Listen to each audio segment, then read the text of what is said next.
So this is a talk I've been wanting to do for a couple years. It's sort of based on this documentary called AlphaGo. So if you haven't watched the documentary, I highly recommend it. I'm going to give you a few excerpts from it as we go through today. But this documentary sort of changed my life in a somewhat profound way. And so I want to share that experience with you today and kind of like walk you through the moment we find ourselves in by looking back 9 years ago to what happened in South Korea.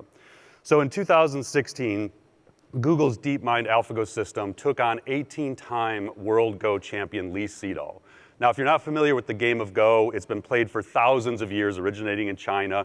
It is infinitely more complex than chess.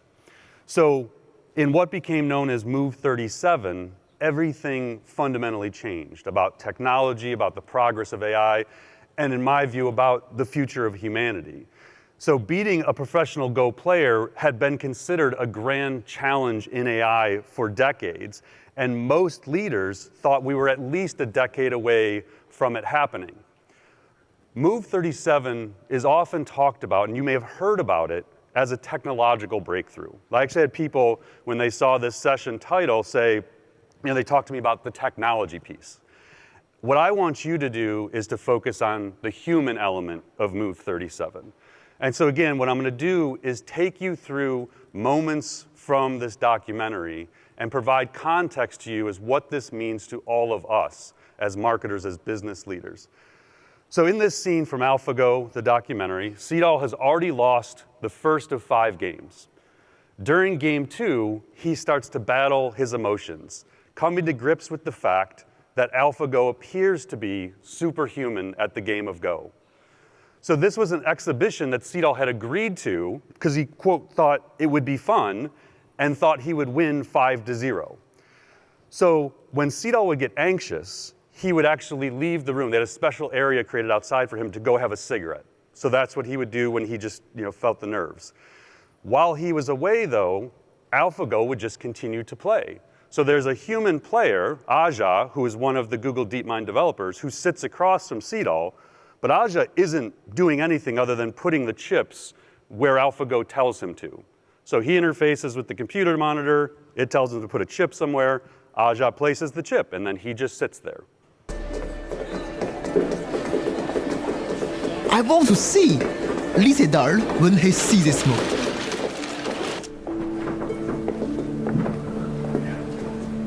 He's back, Lee is back.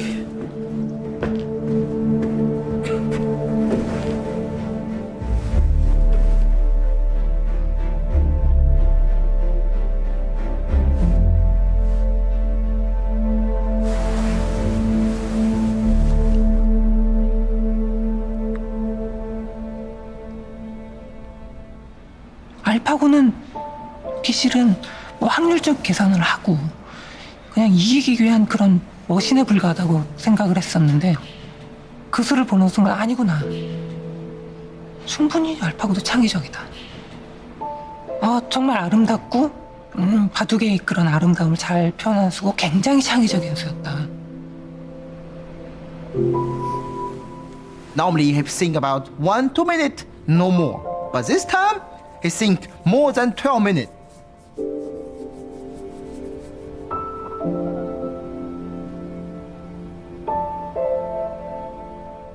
The more I see this move, I feel something changed. Maybe for human we think it's bad, but for AlphaGo, why not?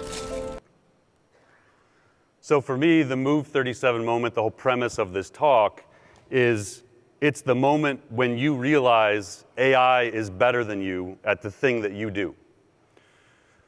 So for many of us, that moment is coming sooner than we think or may want to believe. It may start as individual tasks. It's better than you at little things, but those tasks will add up and it will start to affect entire jobs. In January of 2025, Noam Brown, who you've heard of if you listen to the podcast, we talk about Noam quite a bit. He came from the Meta team and now he's on the OpenAI team. He said it can be hard to feel the AGI, meaning artificial general intelligence, which I'll add some context to in a few moments if you're not familiar with the concept. until you see an AI surpass top humans in a domain you care deeply about. Competitive coders will feel it within a couple years. Paul Schrader, who I'll explain in a moment, is early, but I think writers will feel it too. Everyone will have their Lee Sedol moment at a different time. So Noam was actually responding to and retweeting a post from Paul Schrader that he had put on Facebook.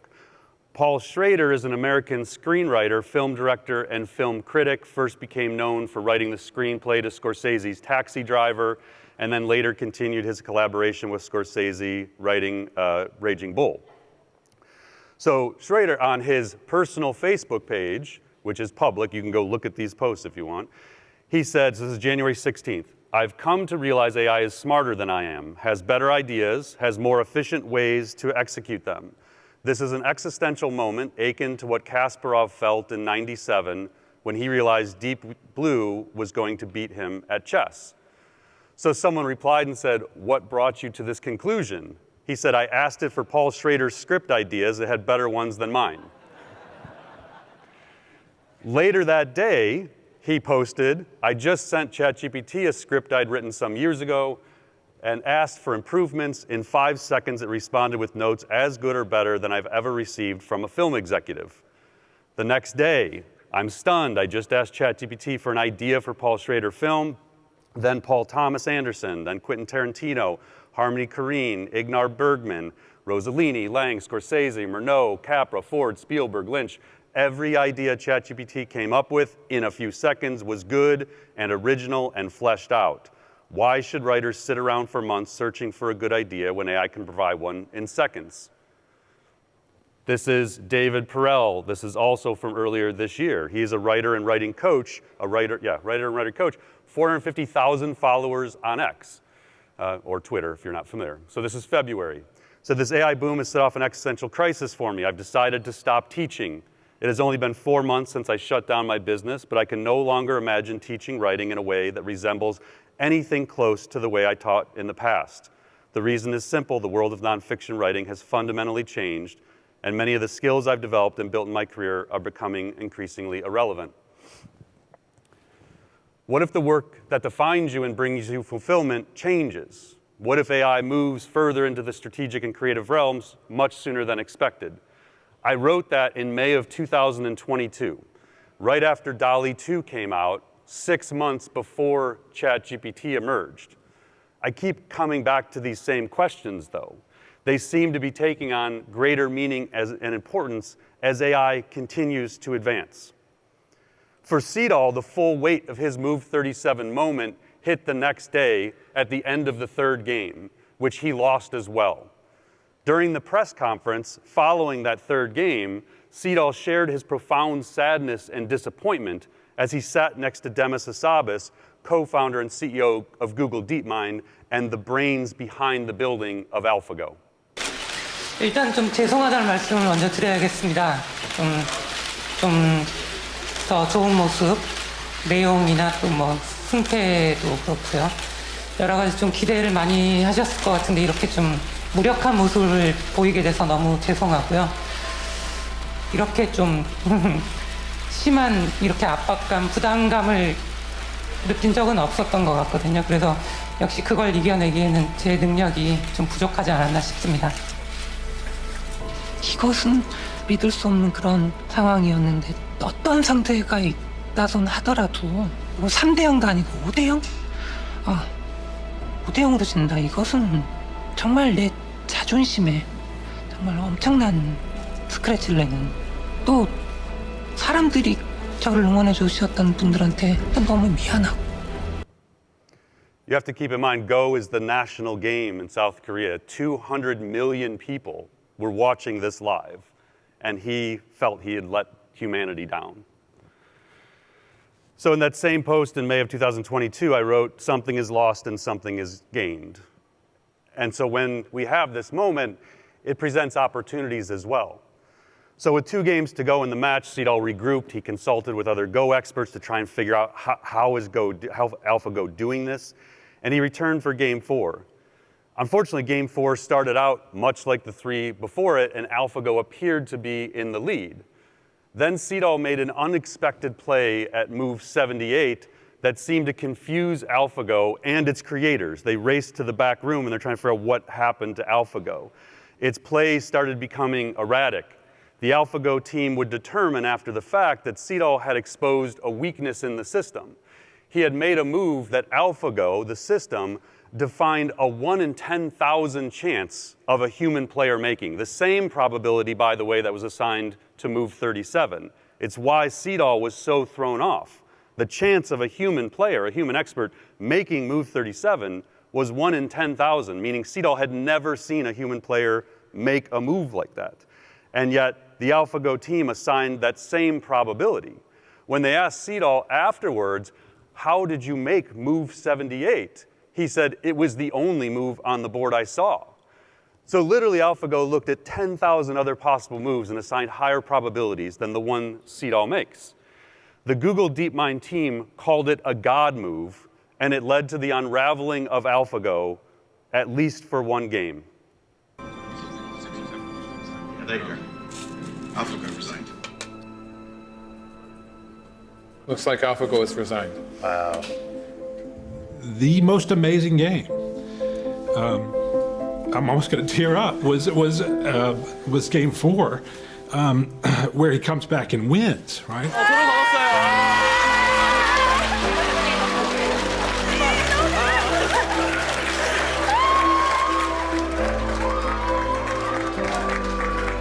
제 알파고의 패배의 순간 사람들이 환호를 했다라는 얘기를 들었는데 그 이유는 명확하죠. 약간의 무력감, 두려움. 아, 정말 이렇게 우리 인간 나약한 존재였나. 제가 이김으로써 정말 아직은 지켜냈다고 생각이 드는 그런 순간이었을 수 있고, 이제는 앞으로 인공지능을 이기긴 정말 힘들어지겠지만은 그래도 그 한 판을 이김으로써 아, 충분하다. So why now? Why is it important that we're here together talking about Move 37 9 years after it happened? Why do we need to prepare for our own Move 37 moments? Knowledge workers, all of us, think and create for a living. That includes marketers, educators, podcasters, designers, business leaders, everyone in this room. AI is rapidly advancing its capabilities and moving into our domains and areas of expertise. It's being driven by AI progress that is out of our controls. We do not get to decide what the labs build. So AI is changing everything. I talked about it recently on the podcast as the underlying operating system to society and business. Literally every piece of software, everything we do in society is going to be built on top of intelligence that none of us control the building of. It is on a near-term path to surpass the average human at most cognitive tasks. This is what we would consider general intelligence. Many researchers believe it is on a very near-term path to become expert level at all cognitive tasks. So take the best in your industry, the best in your company, and it's at that level. This is what we would consider superintelligence. So when we think to the future, and anyone who was in my innovation workshop yesterday, we talked about this idea. The challenge for us humans is we can only think in linear paths. We cannot look to tomorrow and imagine what 10x or 100x better, smarter looks and feels like. But that's what we're in. We're in this exponential growth curve where the technology is getting 10 times, 100 times smarter and 10 to 100 times cheaper every year. The reason this is happening is something called scaling laws. So if you've ever wondered why NVIDIA is worth over $4 trillion, this is why. Years ago, in the early days prior to the formation of OpenAI in 2015, 2016, they found the first scaling law. That was, if we give more compute, if we put more NVIDIA chips in a data center, we give it more data, and we train it, it just gets smarter. And so we buy more NVIDIA chips, we build more data centers, we create more energy. It's why there's such a push right now to do both of those things, more data centers, more energy, because the first scaling law is still holding true. We know we build bigger models, they get smarter. Somewhere along the way, the first real exposure for most of us was last fall, they found a second scaling law. This is the post-training era. This is, you take a trained model and you teach it specific things, legal industry, accounting industry, marketing industry. You do reinforcement learning to teach it how to do very specific things, and they get smarter. The third that we have now found is test time. This is at what's called inference. This is when you and I use ChatGPT or Google Gemini or any of the other hundreds of AI systems that are out there. What they have found is if you give them time to think, so rather than an instant information retrieval answer, it takes its time, it goes through a chain of thought, it gets smarter too. So we now have 3 scaling laws that are compounding together to accelerate the development of this technology.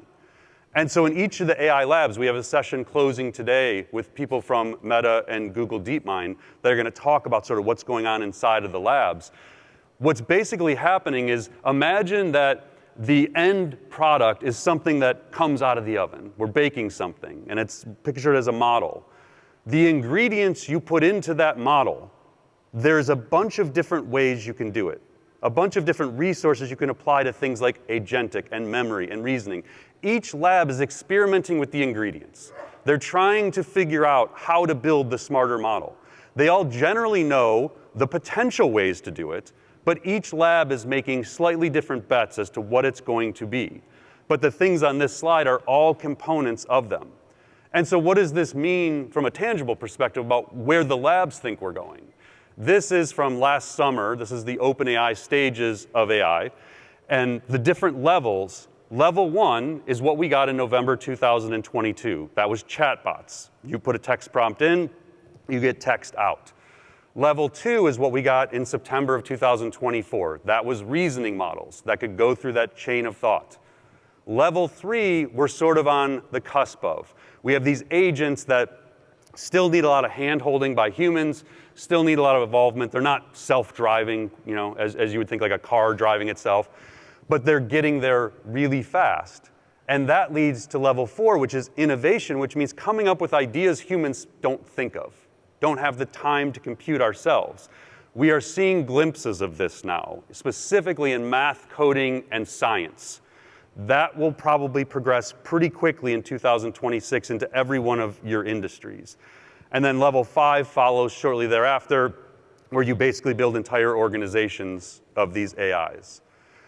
So what's happening now is, and again, if you listen to the podcast, you've heard me kind of like get on my pulpit about this. Evaluations of these models up until about 3 to 6 months ago were IQ tests. So they basically would give them all the, like, imagine like the bar exam or AP chemistry, whatever it is. They would give these models these tests, and it's like, okay, we get it. They're smarter in basically every discipline than any human. The challenge I always saw was, talk to me about the impact on the economy, though. Like, what is it going to start to change jobs? And so we've now seen this. So we have GDP val from OpenAI, which just came out last month. That's gross domestic product. They're basically looking at the impact of AI on the production of goods in the United States in particular, but you can do this worldwide.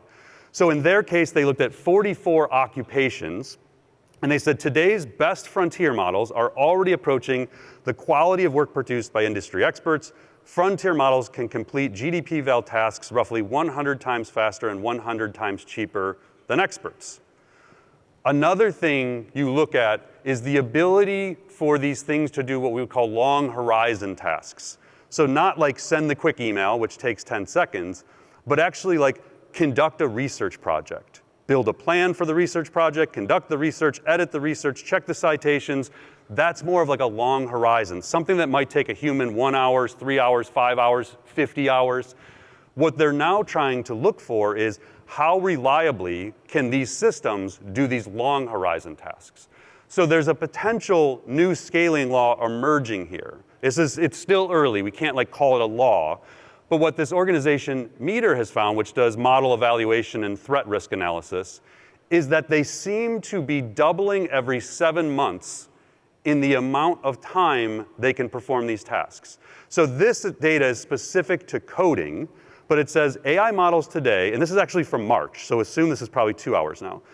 AI models today have 50% chance of successfully completing a task that would take an expert human, not an average human, an expert human, 1 hour.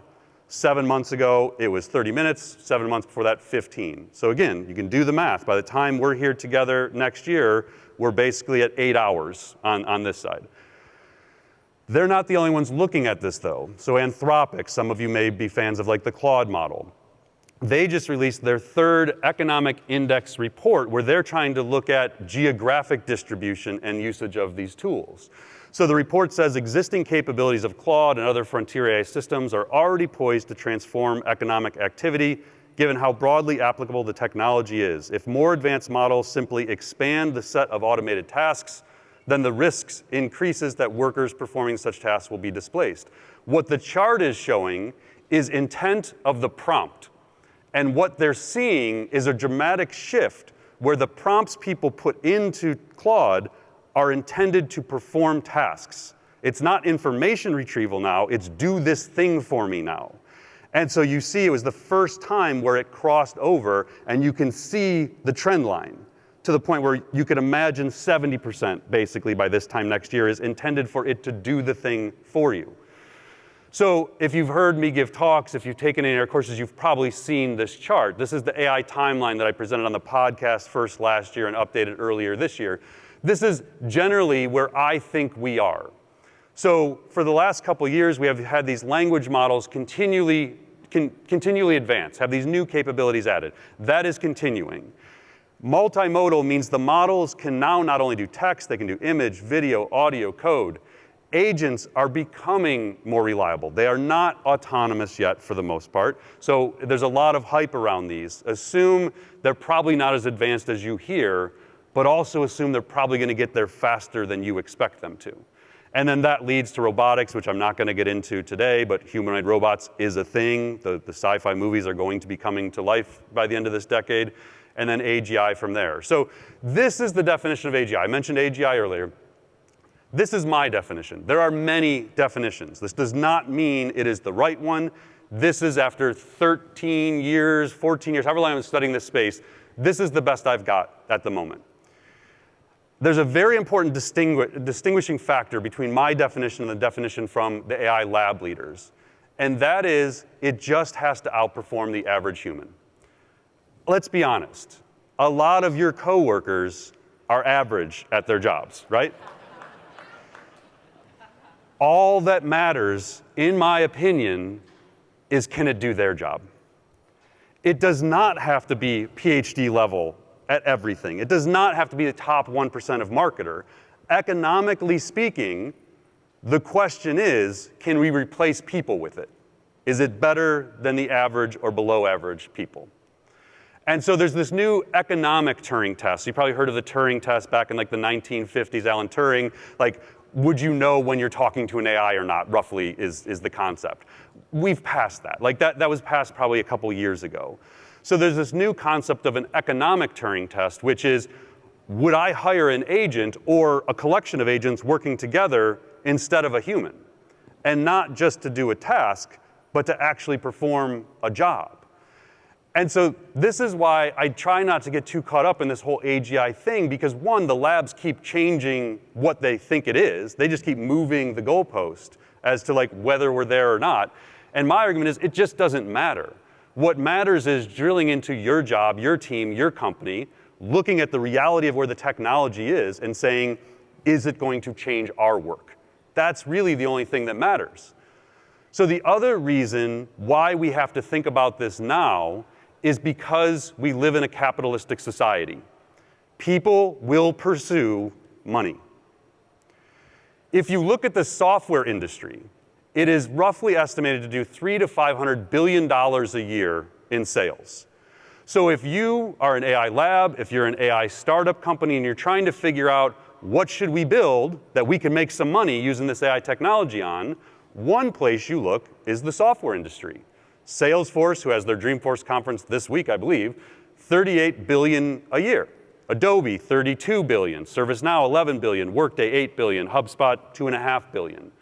So one chance is, well, let's just build an AI native version of those companies and let's go get that market share. That's a big market. not nearly as big as the estimated 100 million knowledge workers in the United States. So there's, give or take, about 136 million full-time employees in the United States.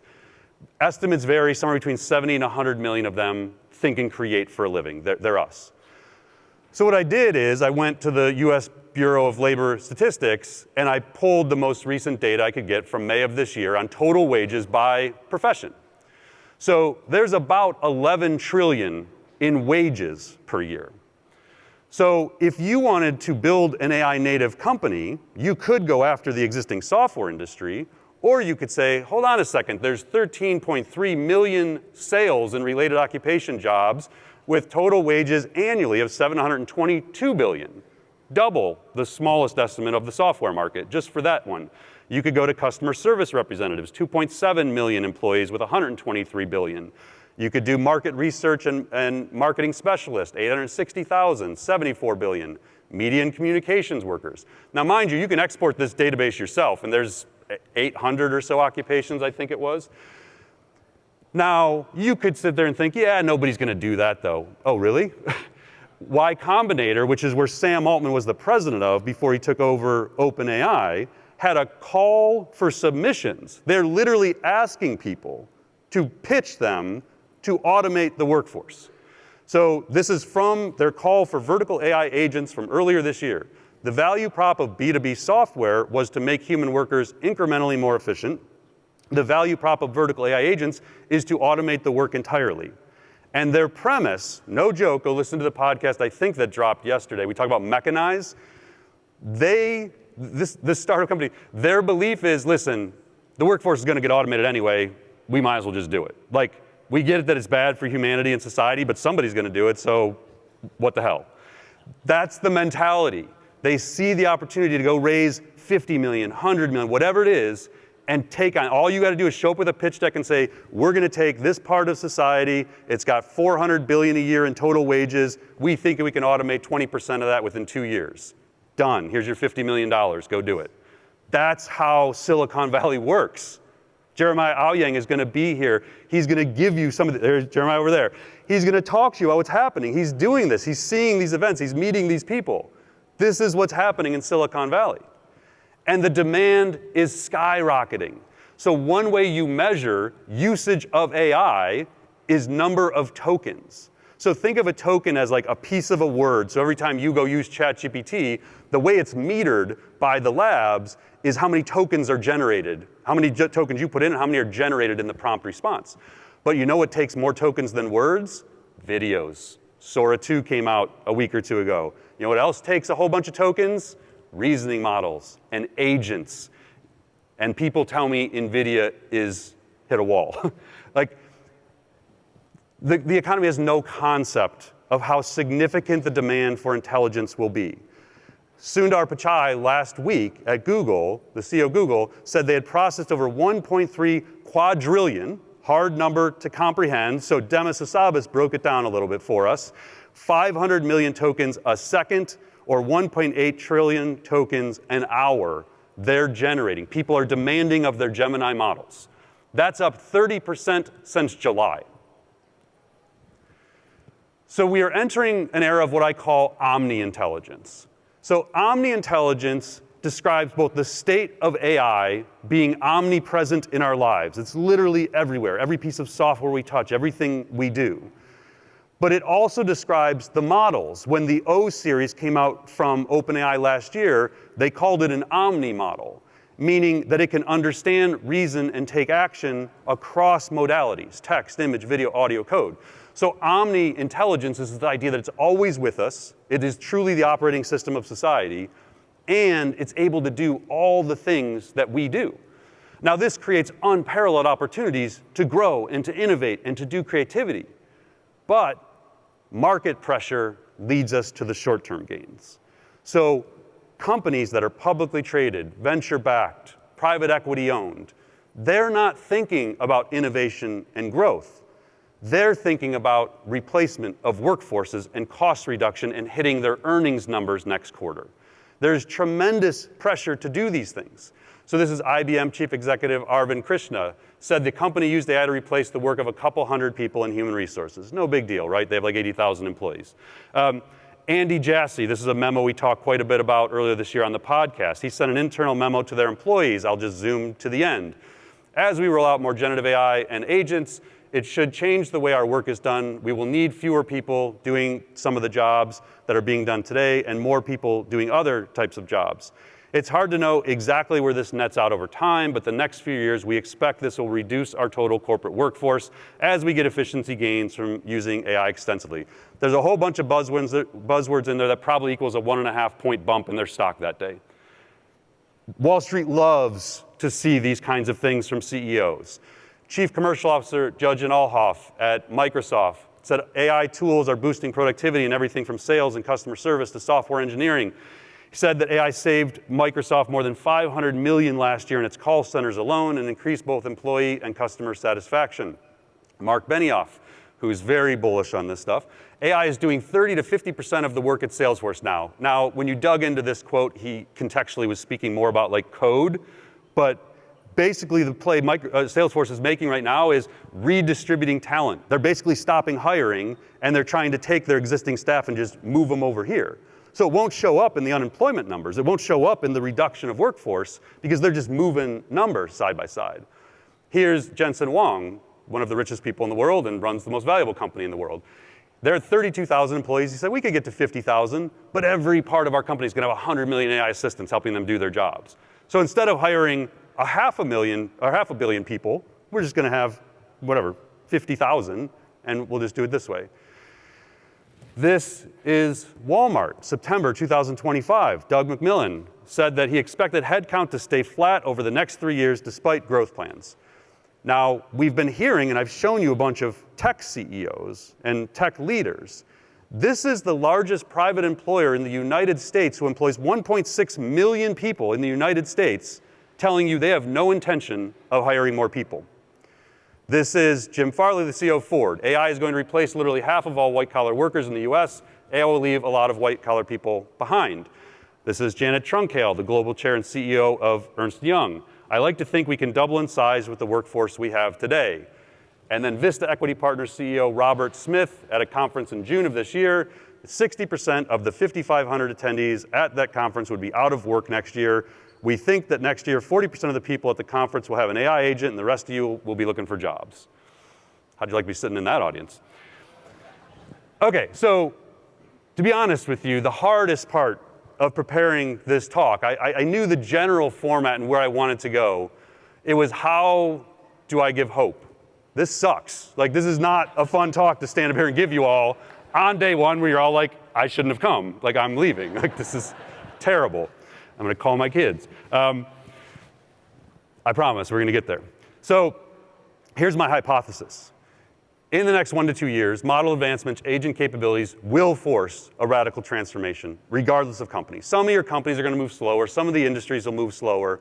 But generally speaking, the market opportunity, the pressure to do something, and the inevitability of the technology capabilities is going to force this to happen. Some companies will choose to do this in a responsible, human-centered way. Others will cut workers. The nature of work will change. Like, this is indisputable. Every business has the opportunity to do things in a disruptive way, to do it themselves. I shared the example yesterday in the innovation workshop of Google. Like, this company that out of nowhere, no one thought anyone could take on Google, and all of a sudden, OpenAI and Microsoft are, what did Satya say, Chris? Making them dance? That was, I think, the quote Satya said about Sundar. Like, they thought it was fun that they were making Google sort of change their business model.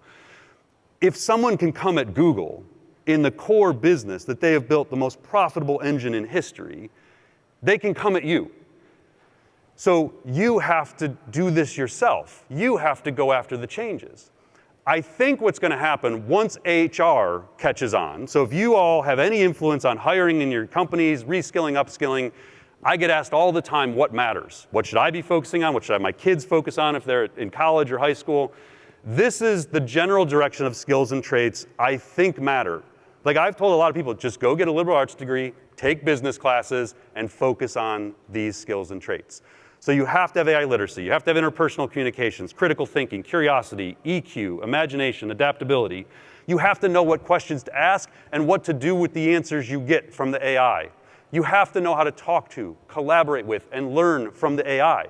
When I was building the Bureau of Labor Statistics chart, I actually discovered that Gemini, now embedded into Sheets, is actually functional. It wasn't. I don't know when this happened that it was.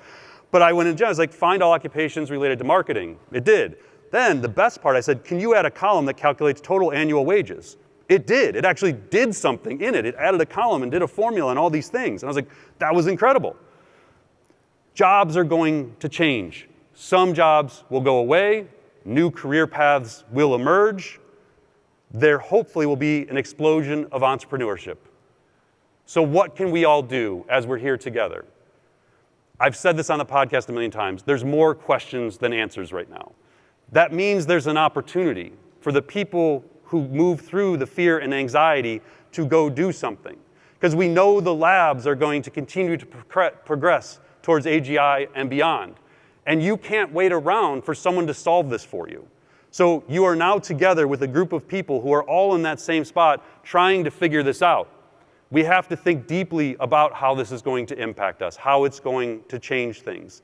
We have to become AI forward. I've said this many times on the podcast. This idea of a human-centered approach to this stuff. We're all dealing with these same unknowns. AI forward embraces that. It says, you know what, it's okay. I get it. We don't know what's going to happen next. There is some fear, the anxiety here, but everyone's feeling it. Let me be the one that figures out how to do this responsibly. I'm going to bring other people along with me.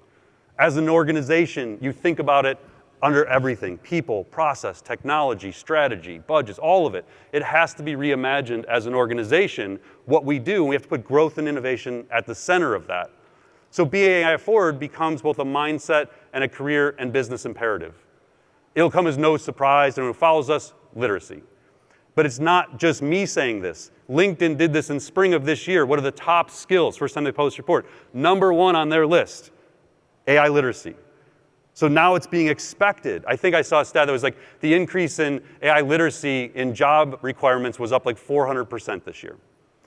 So professionals who understand this, who embrace this, you will have superpowers. Many of you probably already feel this, that you have superpowers over the people in your company who aren't figuring this stuff out. You will be able to outperform everyone at a rate is hard to comprehend. Efficiency, productivity, creativity. You will be more creative, more innovative, and thereby you can actually make a difference and help drive growth in the company. You will have the highest value. You will have the highest earning power. We at SmarterX are growing. We've doubled the staff in like 4 months. We will probably double it again in the next 4 to 6 months. And you know what? We probably function as a team that would be 3 to 4 times bigger, which means we can pay people more because they're worth more and they're doing more than other people. And that's the vision I want from leaders. Pay these people. Give them the opportunity to do these things. Don't make them work 60-hour weeks. You know they can do it in 35 and create 3 times the value they did last year. Give them time back for their families and friends. Like, that's what's possible. So we have to commit to innovation and growth. If Walmart's staying flat, if EY is staying flat, if everyone is staying flat, the only companies that can create jobs are the ones that grow. So you have to get beyond. We have to think about ideas that make a big impact on our companies, that accelerate change. Optimization does better, faster, cheaper of existing things. Innovation creates new forms of value, doing new things, going after new markets, new products, new processes. Optimization is 10% thinking. Innovation is 10x thinking. And that's the mindset we all need to be in to make a difference. Innovation makes possible what was previously unthinkable. You have to change your mindset. You have to explore the frontiers of where AI is going. Over the next 2 days, hopefully that's what we give you, is a much greater understanding of where it's going in the next 6 to 12 months so you can get there first. Ask yourself questions like, what can I change? What can I reinvent? What can I transform in my role, my team, my department? Whatever your influence is, do something. Challenge yourself to do something greater than you think is possible. And the final thought, embrace your Move 37 moment or moments. We can't think of this as human versus AI. It has to be human plus AI. And so when your Move 37 moment arrives, you have a choice. You can give in to the anxiety and fear, or you can choose to learn and grow and evolve. So AI can unlock human creativity and potential, not replace it, if that's what we give it the opportunity to do. There are so many possible application domains where creativity in a different dimension to what humans could do could be immensely valuable to us. And I'd just love to have more of those moments where we look back and say, yeah, that was just like Move 37. Something beautiful occurred there. At least in a broad sense, Move 37 begat Move 78, begat a new attitude in Lee Sedol, a new way of seeing the game. He improved through this machine. His humanness was expanded after playing this inanimate creation. And the hope is that that machine, and in particular the technologies behind it, can have the same effect with all of us.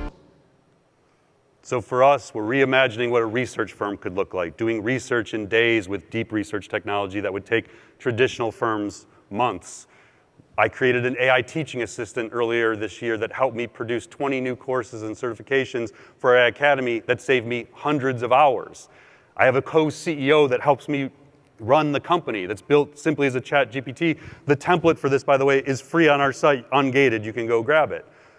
Claire Perdome on our team used AI and her own creativity and imagination, plus video generation and audio generation capabilities to create an incredible film you will all see tomorrow morning related to the Move 37 moment.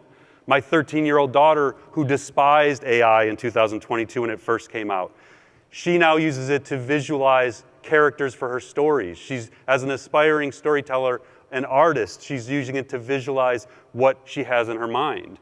PJ Ace is doing it to disrupt the ad industry. You'll hear from him tomorrow morning. He has a talk on the rise of the AI filmmaker where he's going to teach you the exact formula he used to create hundreds of millions of views and ads, one for Kelsey that ran during the NBA Finals. You have to have conviction about the future. You have to be willing to be bold and make difficult career choices. You have to be willing to be different. You have to be willing to take action. And you have to be, maybe most importantly, willing to lead and inspire others. There are a lot of people afraid. We have to bring them along because together we can make the future, not only of marketing, but of society, both more intelligent and more human. Thank you.